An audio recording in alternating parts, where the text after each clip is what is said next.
madaxweynihii hore ee Soomaaliya Shariif Sheekh Axmed wuxuu sanadkan ka mid yahay tartamayaasha ugu culculus ee xilka madaxweynaha Soomaaliya.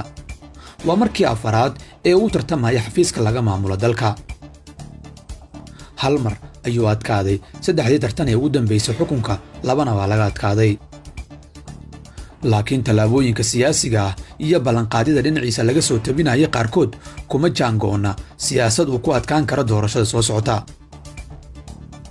wuxuu siyaasaddiisa u rogay midii farmaajo ee isqarinta, laakiin waxaa jirta aragti uu kaga duwan yahay farmaajo iyo dhammaan musharaxiinta kale, waana arrinta gobollada Sool iyo Sanaag.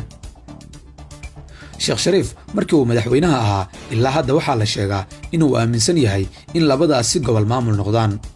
markii uu madaxweynaha ahaa wuxuu aqoonsi ula bareeray maamul ay dadka deegaanku dhisteen, laakiin ra'iisul wasaarihii xilligaas Cabdiweli Maxamed Cali Gaas ayaa ka hor yimid oo fashiliyay qorshahaas.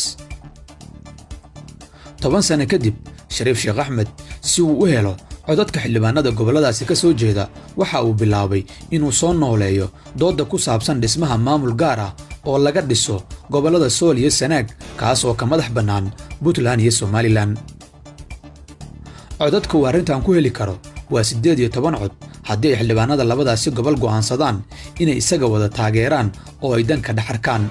laakiin taas beddelkeeda muxuu lumin karaa Sheekh Shariif? aragtida maalmahan xoogaysatay ee la xiriirta qorshaha Sheekh Shariif ee Sool iyo Sanaag waxay ka hor keeni doontaa maamulada Puntland iyo Somaliland.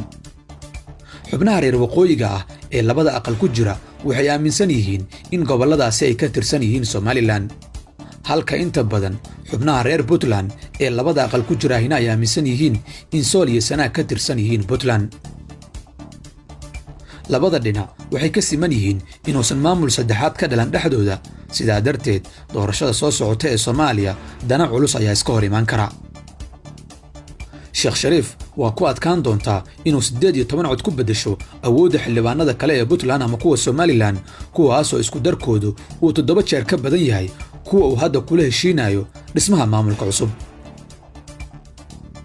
Soomaalida ayaa isku waafaqila hannaanka federaalka. dhismaha maamullo cusub ayaa sidoo kale culayskooda leh. meelaha la sugayo in maamul goboleedyo laga dhiga waxaa ka mid ah gobolka Banaadir. marxaladda maanta la joogo, hogaamiye walba oo ku dhiirada inuu curiyo maamul goboleed cusub waxa uu dagaal culus kala kulmi doonaa dhammaan maamul goboleedyada kale oo xisaab ahaan wax ka fiirinaya meelo kala duwan.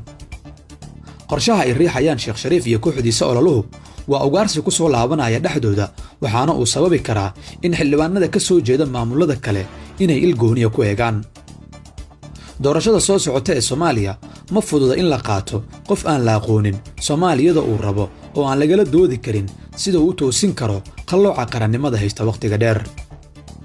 Shariif Sheekh Axmed oo doorashadii hore sababsaday dhaqaale xumo iyo in xilli hore la sii ogaaday reerka uu siin doono kursiga ra'iisul wasaaraha haddii la doorto, ayaa haddana u dhiman kara damiciisa ku aadan inuu maamulka madax bannaan Somaliland iyo Puntland ka unko deegaanada Sool iyo Sanaag.